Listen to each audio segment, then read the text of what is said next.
Today, we're going to talk about annotated bibs. We're going to talk about Jarvis.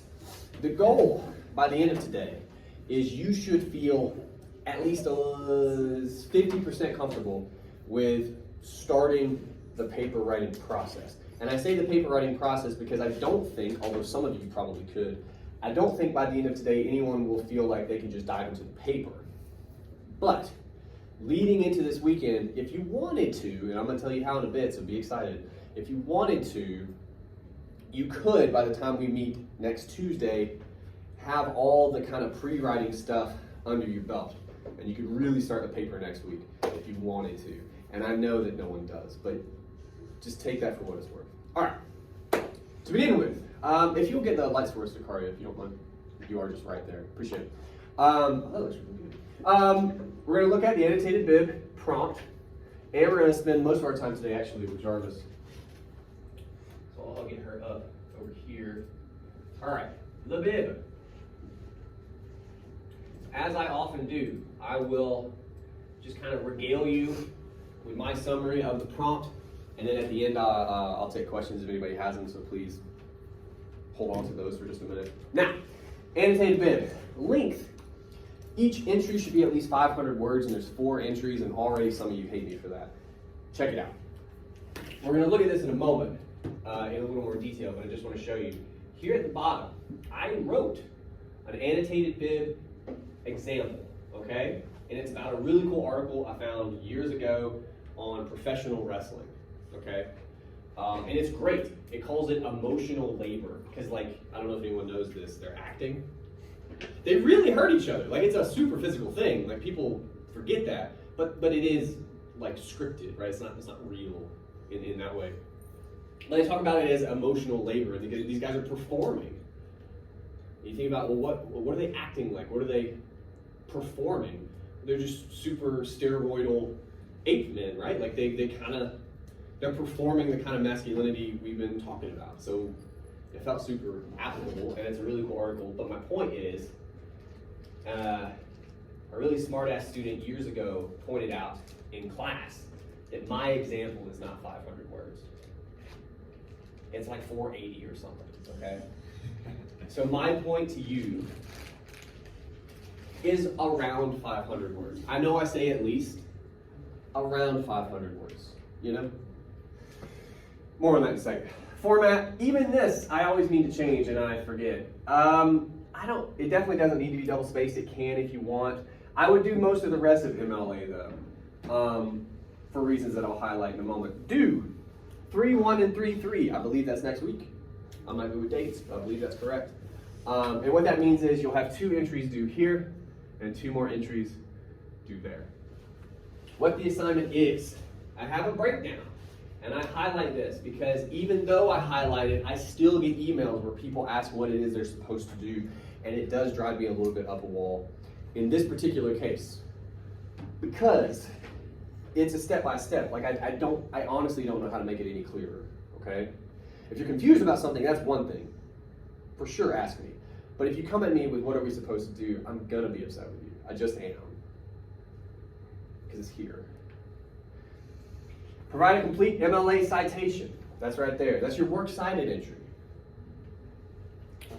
Summarize the information contained in the source. 3 to 4 sentences. What is the thing about? Right? After that, how do you think you might use it? And again, we're going to dive into this in a little more detail in a moment. But if you're pulling the source, you want it in your paper, why? Right? Has to be a reason, hopefully.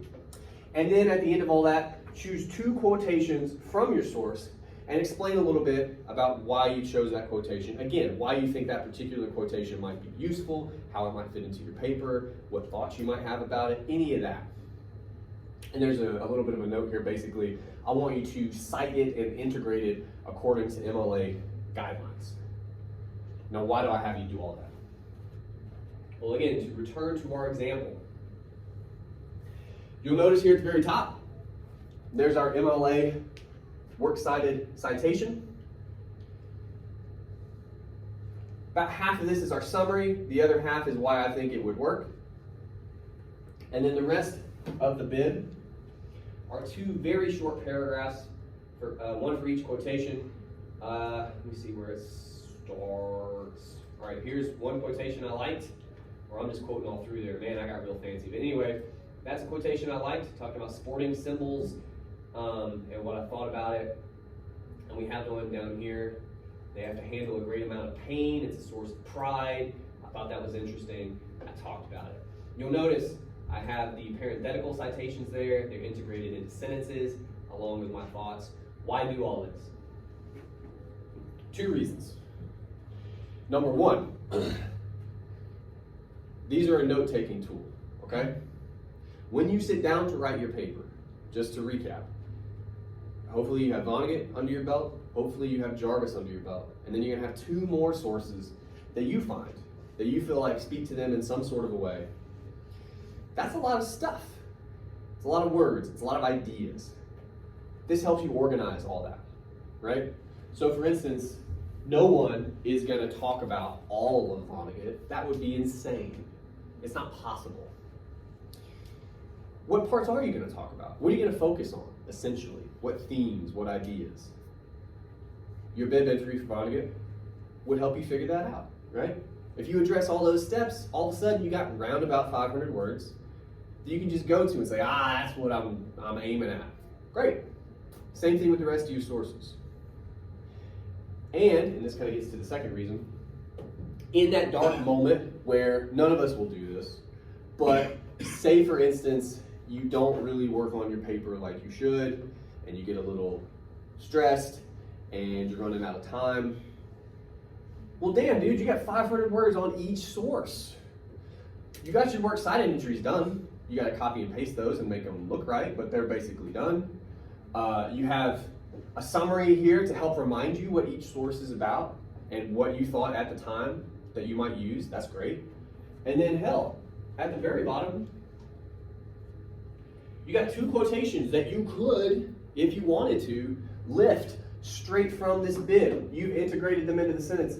You have the citation. Like you can just copy and paste that guy and start talking about it. This is for the future you. That's what this assignment is for. And I say that because some of you won't do it.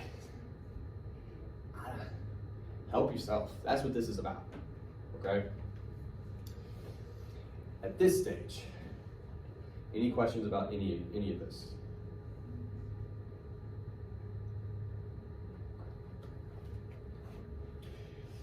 I have a couple more thoughts on that, but I'll save it for a moment from now. This next part of the conversation, I have suspicions on how it will go, but man, we'll see. Actually, yeah, we're not going to project an article. That's ridiculous. We get the lights for us. We'll just talk this through.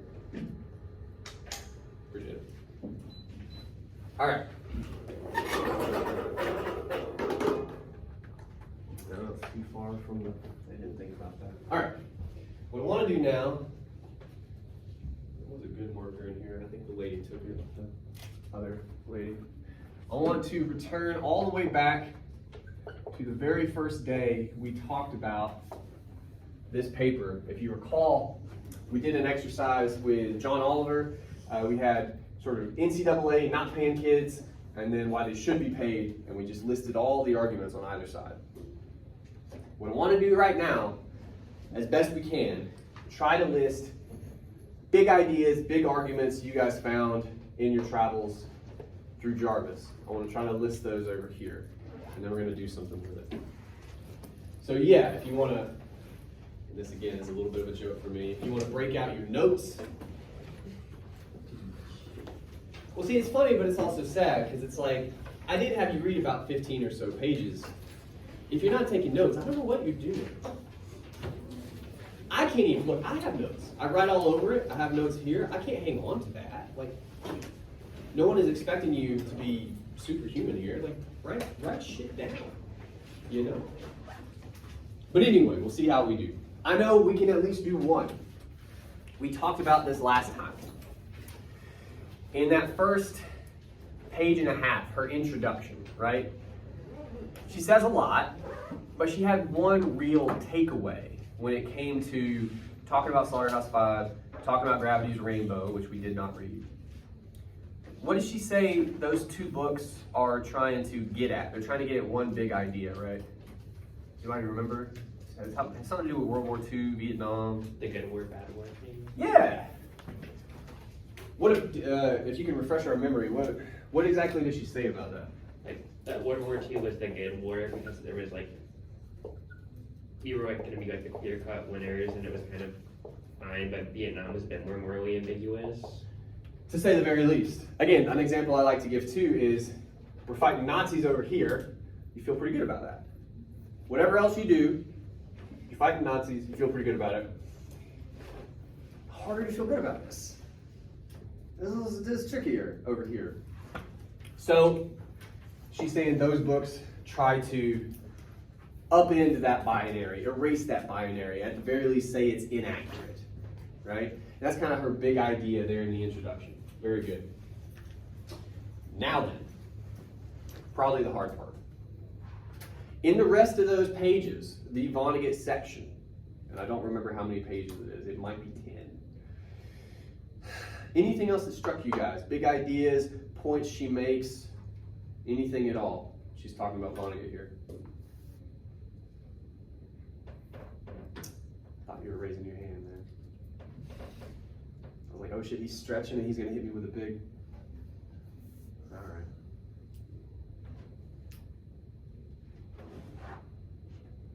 Okay. Oh man, here's the next thing we're gonna do. This is the only second time this semester I've had to do this, so maybe. All right, my eyes are closed. I do not cheat when we do this. How many people read Jarvis for today? We show of hands. How many hands do we have?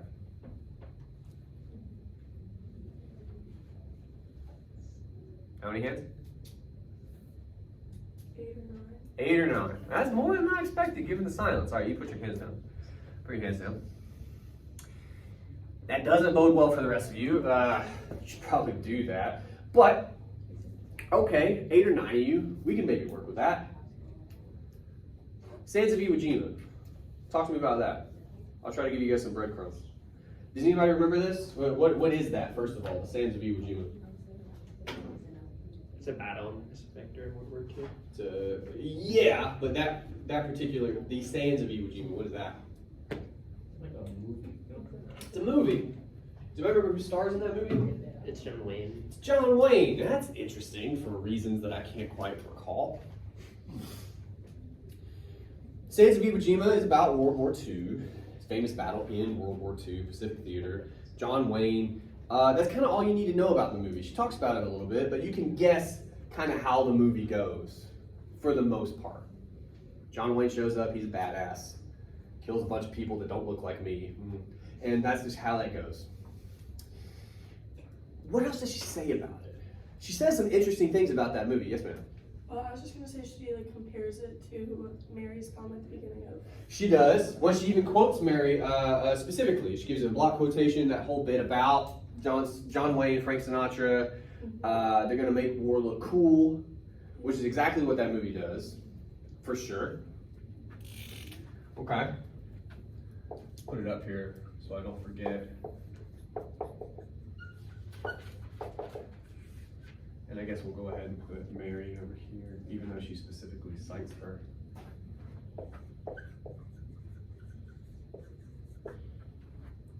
She also gives an interesting anecdote about that movie. That quite honestly, I'd be shocked if no one remembers this. She talks about her dad going to see the Sands of Iwo Jima. Does anybody recall his experience when he goes to see the movie as a young man?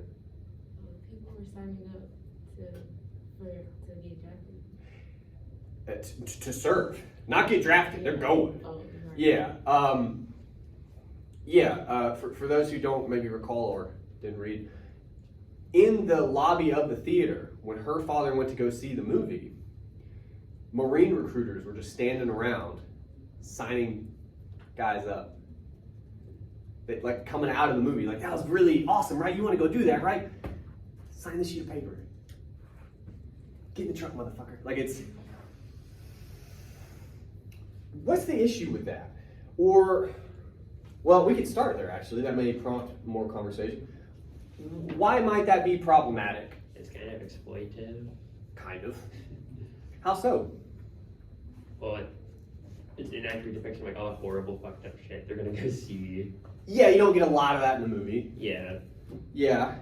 So we're saying that we're having them make, I think what no one would argue is like a big decision. They're making a big decision with their lives. And it's uninformed. With really bad information. Uninformed, perhaps even misinformed. Right? Yes. Well, that sounds a lot like what Mary was worried about. It almost sounds like that's exactly what Mary was talking about. This is real life, though. This is a book. Some of it's not true. Aliens, but this really happened. That's interesting. Okay. Other things in Jarvis struck you guys. Other moments she talks about in Vonnegut. Other points she makes. For instance, at one point a couple paragraphs actually, I think, she talks about the Englishmen. Does anybody recall that? What she has to say about those guys? Those super cool Englishmen that have washboard abs, arms like cannonballs or something like that. What does she have to say about those guys? She says, the war is another game to be mastered. Good. That's an excellent quotation, by the way. One of the other things that we talked about when we talked about the Englishmen. Sorry, I can't talk and write. I'll screw it up. Not only are they built like John Cena, but they're masters of chess and checkers and cribbage, which I don't even know what that is. Bridge, charades. They're great at all these games. And that's a weird detail to include. We get, a shortish paragraph description of these guys, and a lot of it makes sense, but the games thing is weird. The argument she makes is, yeah, war's just another game for them. It's a pursuit. It's fun. This is also why the German soldiers like the Englishmen, because they make it look cool, right? We talked about that. She doesn't quite go this far. No, I'll come back to you, I'm sorry, but just to get it out there. What else is going on with the Englishmen? We did talk about this. I think she implies this. What's the deal with the Englishmen? They haven't what? Experience. Actually fought. They haven't been fighting. They look all hard and shit because all they do is work out because they're not getting shot at. Yeah. Okay. And you were going to say something. Sorry, I interrupted you. She also said that the war is a scripted performance that involves forms of male bonding. Yeah, well, okay, how do we include that? All right, we'll do an offshoot. So this is their kind of conception of war. They also kind of, we said this earlier, they perform a certain kind of masculinity, right? Again, the closest term we have today for the kind of guys they are is like a bro. And that has a bit of a pejorative sense in some circles these days. But I'll be honest with you. I've had plenty of bro friends.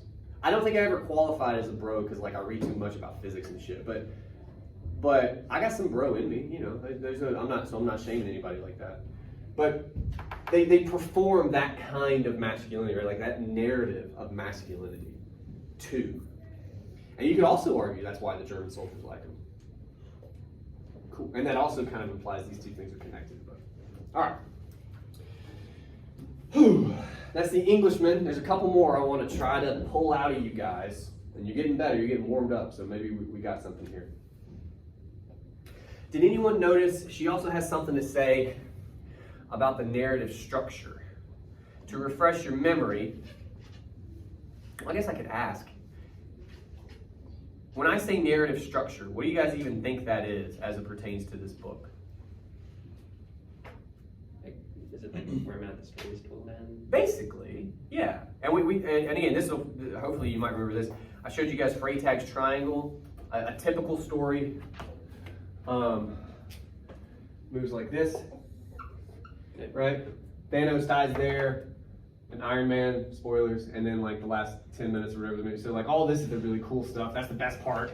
And then we all go pee, right? Like that's what happens. But Vonnegut's different. How's that structure different? There's no conclusion. They tell you in the beginning what's gonna happen. They do. So like this part, well, the climax and this are actually down here. So maybe we kind of start at the top and we go down, but then we come back up and we loop back and we like it doesn't work the same way. So the narrative structure is, by some standards, non-existent. By the classical standard, which is what this is non-existent. What does she have to say about that? She talks about this. Like she feels like Vonnegut is doing it for a couple of reasons. Yes, ma'am. Well, she says, his story of World War II presents a narrative primarily about civilian deaths in concentration camps, not heroic assaults and flag raisings. Okay. Well, and that's a bit of a transition too from Sands of Iwo Jima. Like this is heroic assaults and flag raisings, right? That could play into this. Essentially, because there's all kinds of stuff in a war. Like there are heroic moments. That is how it works. But he doesn't focus on that stuff. We can include that in our discussion, for sure. But I think it plays a role in this wonky-ass narrative structure. That could be one of her points. I don't mind that at all. What's her other point? She makes one more. There.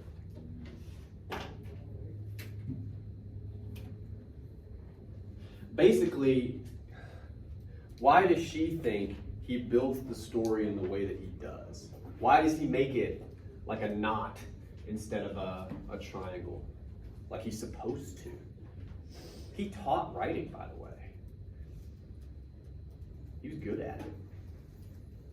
So he knows this. Why is he doing it that way? Because it's like, if you do that one, it'll be like a roller coaster ride, which he doesn't want you to have fun. That's a good metaphor, actually. Yeah, because you get right here and you go, wee! Yeah. Yeah. He doesn't want you to be entertained. He doesn't want you to enjoy it. And she basically makes that point, too.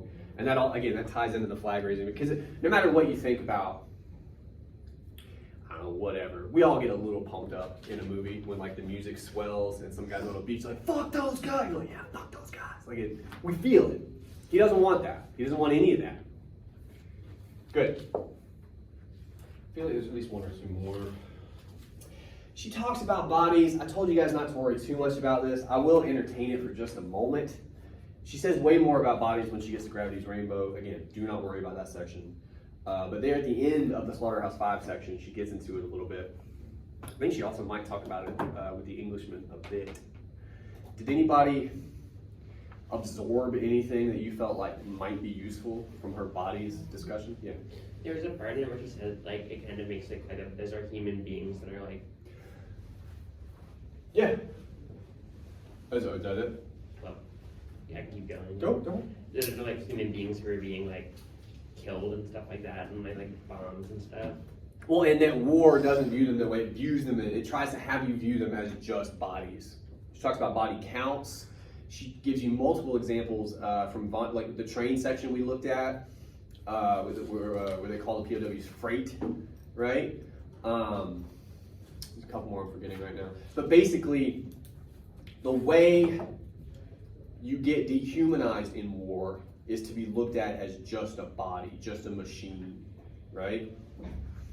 For sure.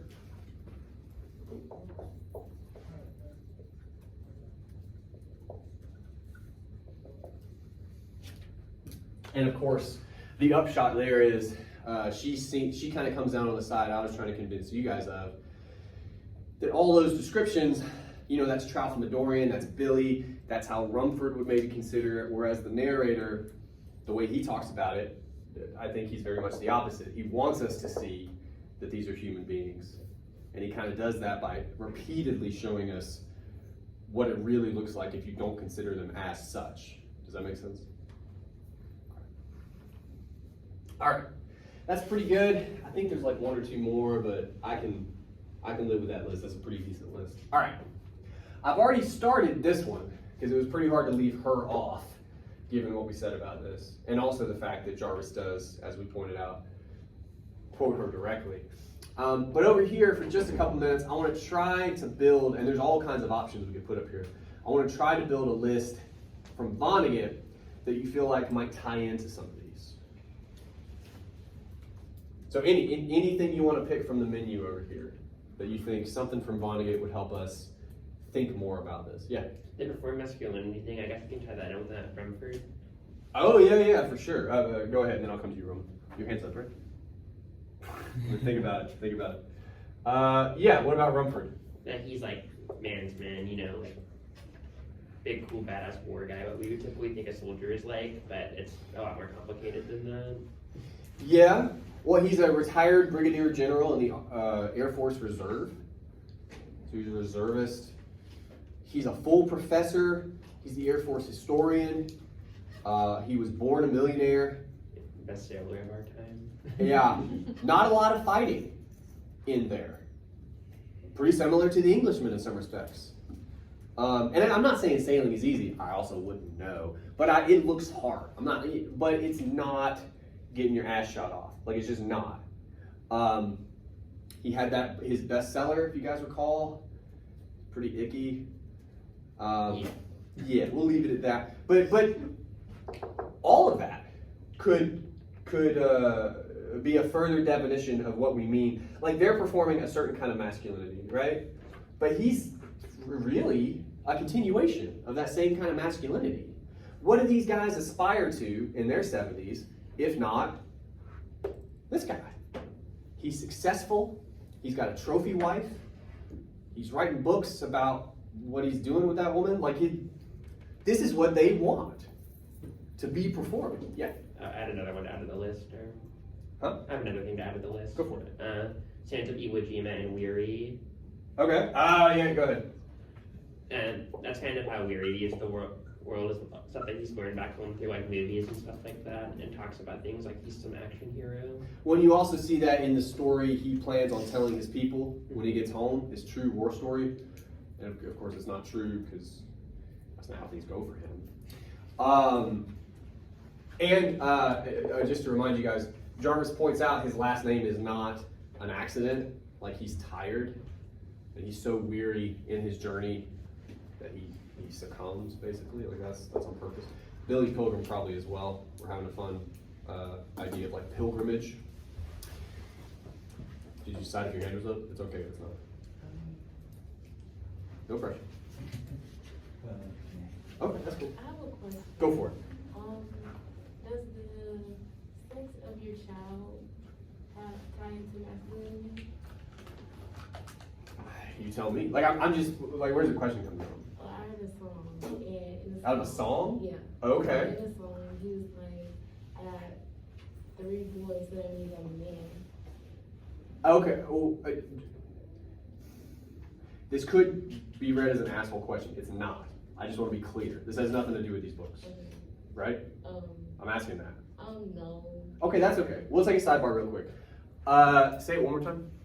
Does the sex of your child your masculinity? I think what that song is talking about, which is what you're asking about, which does tie into the class, so it's not too much of a sidebar. The classical definition of masculinity. You'll hear this now. Dude, this is on video, but they'll never see it. I got a brother-in-law who has 2 daughters. And they were, up until super recently, kicking around the idea that they should try for a boy. Not because it's just fun to have both genders, but because you're supposed to patrilineally continue, right? Like, you're supposed to have a son that can carry the name and the flag. What the fuck? Like, that's what that is. That is what that is. And look, to be fair, it made sense hundreds of years ago because that's how we passed on property. And if you didn't have a son, somebody else was getting your stuff. So at least it made sense then. Now, we've carried it over from all that. And I think that's what whoever that is talking about. And it is still very real. It's still, like, a lot of people still, men and women, a lot of people feel that way. Like, you have to have a son, and people were so happy for me when I had 2 sons. And I was like, I'm just glad they're alive. And they look like me, because that would be awkward. Right? Yeah. Anyway, That's what that's about. And again, Rumford would absolutely want a son. These Englishmen probably would absolutely want sons for similar reasons. Okay. Other stuff from Vonnegut after that sidebar. Yes. I have a question. Okay. Do you think that dehumanization could go, like, for Monica's side with the so it goes? Sure. Why do you think that? Because I feel like when he says it, like, you don't even know, like, someone's, like, dying, and so I feel like it's very, just like, oh, it goes, It's it like happens. downplayed. Yeah. Like, I feel like Yeah. Well, it's your hand up, sir. Yeah. Do you have thoughts on so it goes? Yes. Go for it. So like with the whole, something that I realized that I kept, because I was very interested in the whole so it goes thing. Sure. Something that I realized was that he refers to it as the Varma whatever's way of sensation. Chalcomodorians. Yeah. Yeah. You can say aliens. Just say aliens. The aliens, it's Yeah. their perspective. Yeah. Isn't it like their quote word for something? I don't remember. It's what they say when someone or something dies. And it means like, also, I don't think it feels more above than like dehumanization, because they view death in a different perspective. I can't remember. Well, I think to continue your thought, if I'm not mistaken, what you're kind of getting at is, what you're trying to describe is, the whole concept of dehumanization wouldn't exist for Chalcomodorians because this part only matters to us, Yes. right? Yeah, so there is no D for, because that's not even an idea for them. But it is for us, which again is part of Vonnegut's point. And I think you're right. So it goes, it is an alien phrase that comes from that perspective, that mindset. We'll talk more about that in a second. But he's trying to have you, and then I'll come to you, Mary, yes, sir. But he's trying to have you witness that every time he says so it goes when someone or something dies. And some part of you hopefully goes, at some point goes, what? So it goes, dude, that feels a little strong. And that's you just in that moment asserting your humanity and recognizing it in somebody else. More in that moment. Yes? Would Derby's execution go for dehumanization? That's an interesting question. Continue that thought if you don't mind. It was just kind of like a, oh, by the way. Well, possibly. We'll put it, we'll attach it to here for now. We'll call it Derby's end. Yeah, I have more to say about that, but we'll leave it there for just a moment. Yes? So the thing that I didn't say earlier Okay. about narrative structure. Okay. One thing that I found interesting was the chapters 1 through 10. Yeah. How it's in a completely different perspective. Blah blah blah. How we know how the story is going to end in chapter 1, and how it's confirmed in chapter 10. That has Yeah. to do with narrative structure. For sure. That's what I was gonna not talk about yet, but that's fine. It's fine. No, it's fine when you guys bring it up. If I bring it up, I'm just giving you stuff. But if you do it, like, yeah, that's fine. Yeah, so we can actually go ahead and start the next part, which is, all right, to be clear, and there's, again, it's a 250 whatever page book. There's more we can put up here. For your paper, you're gonna have 2 more texts, right? So this chart is actually, if my marker, it's dead, isn't it? Shorthanded, yep, all right. I tried to aim it, that was my mistake, because I didn't want to hit you guys, which would have been worse. I appreciate the putback. All right, anyway. This work better? Yeah, a little bit. No, it's 9:02. You're gonna have 2 more texts, and they're gonna have arguments and ideas, okay? So just suppose they're there. We're not gonna use it, obviously, there's blank. Over here, the same way we did with Oliver, we can start to make some connections.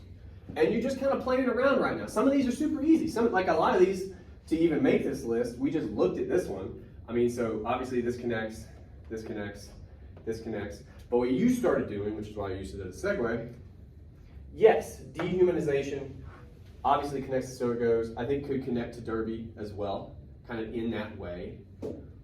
But also, our discussion of dehumanization, this one's worse, has also led to narrative structure. Not from here though, sorry about that. From Derby, right? Does that make sense? This is important. Okay. can we go anywhere else from narrative structure or from Derby's end? Do you think? I'm just curious. This could be plenty to run a body paragraph, by the way. What we're basically starting to argue, I think, in what we're building, people aren't just dehumanized by war, they absolutely are in the book, but he reinforces that idea with the narrative structure, basically. I have like a guess, but it's like kind of a stretch. I don't know if it's like worth pursuing. Sure. Can you tie like narrative structure into like the whole movie thing in regards to like, you know how when Derby's giving the speech that Nazi defector guy and how Yeah. He's a character. Yeah, and that's against kind of what Vonnegut's trying to like bring to our attention. Well, what's interesting in that scene, if I understand you correctly, what's interesting in that scene is he argues Derby is dehumanized there because he's a character. Mm-hmm. He's not himself, he's like playing Like kind of what he's seen, what he thinks he's supposed to do here, how he's supposed to sound, right? Mm-hmm. I mean, what we're basically doing is we're bringing Mary into the discussion, or at least her idea through Derby. Yeah, for sure. Your hand up? Yeah. Go ahead.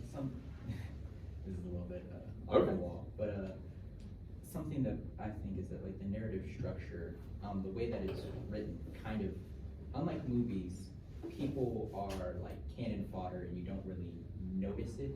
Yeah. But this book highlights the fact that people are dehumanized in a sort of way that makes you kind of want to fight for them in a sense. Well, and they are still cannon fodder, but importantly, you see it when it happens. I think we're kind of saying with the So It Goes business. Mm-hmm. Like they still go real fast and mostly quietly, but it's not in the background, at least as much.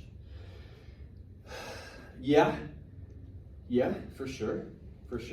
All right, so what we're doing at this stage, just to be clear, this, not even all of these probably, but a good chunk of them would be in our bid for Jarvis. These perhaps would be in our bid for Vonnegut, and you have those two others. And you just line them all up, and you're like, where can I connect ideas? Dehumanization to So It Goes, got us to Derby's end, got us back to narrative structure, Mary's ideas as it relates to Derby when he's a character. That is probably too much for a single paragraph, to be totally honest with you. But that's fine. We're just trying to figure out how we're going to start this thing. But what you guys have also started doing, which is really good, is thinking more about, I want to say this right, thinking more about how the ideas we've raised stand on their own, right? So I'm going to try to spell this out. If you, for instance, started a paragraph with something about Jarvis talking about dehumanization and Vonnegut, totally fine. And if you move to So It Goes, that's totally fine. Okay, that makes sense. The way to do that, though, the best way to do it, isn't simply to say, look, dehumanize, right? And like take a bow. Talk about your evidence in the same way you did in your first paper, okay? Consider details, consider context, some of the things really both sides of the room have been bringing up as it relates to any one of these specific sort of nodes in the larger conversation. Am I still making sense? Okay. So if you expound, for instance, 3, 4, 5 sentences, whatever, on So It Goes, because it is weirdly rich, that's fine. And what it's actually going to do is give you more opportunities to make these other connections based upon whatever you have to say about that evidence. That's how the entire body of your paper is going to work. Okay? And I said this at the very start. Half the paper is organization, because again, you're going to have 2 more texts. It can get pretty hairy at times, right? Just organizing information. The other half is just talking about these texts. It's the same from paper 1. We're going to do the same thing in paper 3, for good or ill, you know? But you got to look at evidence, specific evidence. You got to consider details. That's how you're going to still move through this paper as well. Okay? Questions about any of that? Okay. 11:42. Ooh. We talked earlier this semester about power and how none of us really wield any. It's true. I wield a little bit. like just from 11 to 12:15, right? I wield a little bit of power over you guys. It's weird when I say it out loud, but it's true. It's true. If I said, you guys don't ever, just only come if you want to. I'm just speaking to an empty room. I'll be speaking to my phone. So I have to like hang on to that power, but occasionally you have dark thoughts that creep into your head because we're all, oh, easy now, I'm not gonna, there's a knife under each one of your chairs, not that kind of dark. But like, I had this thought just now because I know what I want us to do here in a minute, but a little bird in my head went, but you could do this other thing. And it's like, oh, I do have the power to do that, don't I? Anyway, we're gonna talk before we do the thing that I'm about to tell you, okay? But I think I'm gonna let the dark part win right now. Anyway, first I wanna talk to you about your bibs, because they are important. I wanna double down on that. In a previous life, my second job was at Blockbuster. What an old thing to say. My job after that was GameStop. So like, subs and resins, I'd do that shit all day. But I'm not a great salesman, so I worry about this. I try to just be real with you guys. I was a student for a long time. I was a student for 10 plus years. A student. It's a long time to be a student. But I have experience. I'm telling you. These bibs are meant to train you to do two things. Number one, take notes, because you never take notes. So many of you haven't taken notes right now. Malachi left early, which I promise you was fine. He didn't write down shit. So write something down, man. You're leaving, write something down. Take it with you. We have this great technology for hundreds of years nobody knew how to do. You can all do it right now, just write it down. Anyway, that's number one. Number two is, this is kind of a big project, what I'm asking of you. 4+ pages, 4 sources, with all kinds of ideas that tie together, but it's a lot, it's a lot. So you need to write that stuff down to help yourself out. And I say this fully knowing some of you still won't do it. Kind of blows my mind a little bit. To that end though, I'm gonna propose something to you. And again, this comes from my experience as a student. I'm gonna advise you to do something. And many of you are going to scoff, and that's fine. But I promise you, this is a good idea. Next week, you have 4 bibs due. 2 Tuesday, 2 Thursday. They're around 500 words apiece, okay?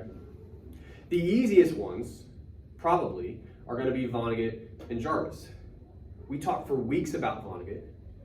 Even if you didn't read Jarvis for today, which on some level, like, what the fuck? But we talked about it. And even if you just go read it today or tomorrow or whatever, we've talked about it. You got some idea of what you should be looking for, what you should be conscious of. You're prepared, right? You got 2 of those under your belt. Those are probably going to be the easier ones to write the bibs on because you just know about them already.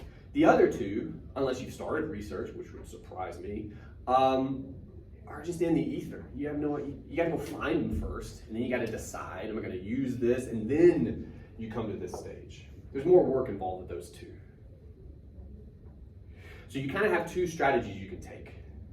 The first one is, well, I have more time over the weekend. After I let you guys go out into the world, whatever it is you go do, at some point, you're probably going to have more time for research, vetting, which is just deciding if something is good enough or not, and then writing bibs.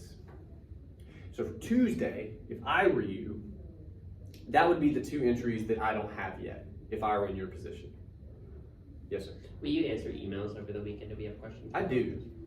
Not quite as quick as during the week, because my life is on fire, but yeah. And at some point, my kids start soccer. Anyway. And then for Thursday, you have less time between Tuesday and Thursday. I don't know if you know that. Maybe those would be my Vonnegut Jarvis entries. I don't have to go find those. I have some idea of maybe what I want to talk about, right? I can just write those up for Thursday. That would be one strategy. The other strategy, and this is the one you guys are going to scoff at, the other strategy would be just do all 4 this weekend. And I saw some of you, the looks you just gave me. The looks you just gave me. And it's okay, that was what was in your heart, but legit, man, like, these 2 you could knock out. You could knock these 2 out tonight. You could. Will you? No. But could you? Absolutely. Absolutely. We got all the ideas from Jarvis. You guys were cooking until I cut us off on Vonnegut as it relates to Jarvis. You can just make that happen. In what? An hour? I don't really have it. You have an hour. You stay up till 4 in the morning. You have an hour. Come on. You could do this. You could. And then the rest of the weekend, just here and there, you do a little bit of research, go to the library website, look at a couple articles, all those are crap. I'll try again tomorrow. Oh, I found one. Put that to the side. Like you could make it happen by Tuesday. And then all of a sudden, next week, so much easier for you. So much less stress. I know you have other classes. I know you have lives. I know you got things going on. Sometimes you gotta be a student. I'm just telling you, as a former student for way too long, this is what I would do. I would knock it out over the weekend. That's how I would do it. All right.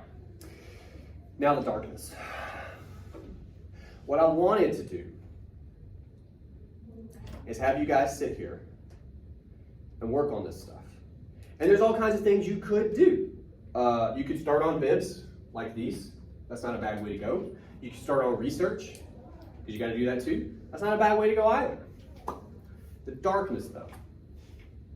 The darkness told me a funny thing first, and the darkness and I both laughed about it.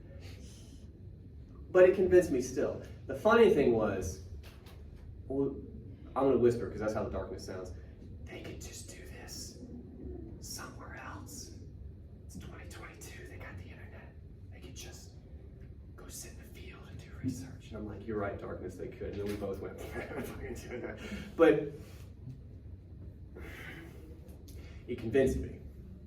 So here's what I'm saying. It is currently 11:50. The little bit of power I wield says, with some exceptions, I could basically keep you here until 12:15. Is that like real low in terms of power? Yes. Is it all I got? Basically.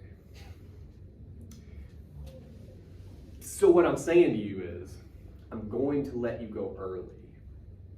Like in the next 2 or 3 minutes, you're going to be walking out that door, and you're going to be skipping.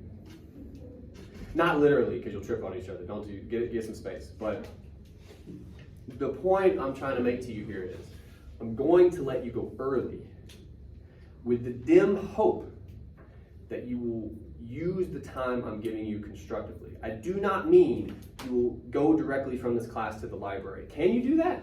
For sure. But you don't have to. All right? I'm not going to rob you of that. Do whatever you're going to do. But I'm giving you round about 25 minutes at some point. You can time it. I don't care. Sit down for 20, 25 minutes with the timer going and start on your bibs or start on research. Do that in whatever environment you prefer, because it's probably not this one. Does anybody have any questions for me before we make that dream come true? I figured not. All right, I'll see you on Tuesday. Thank you.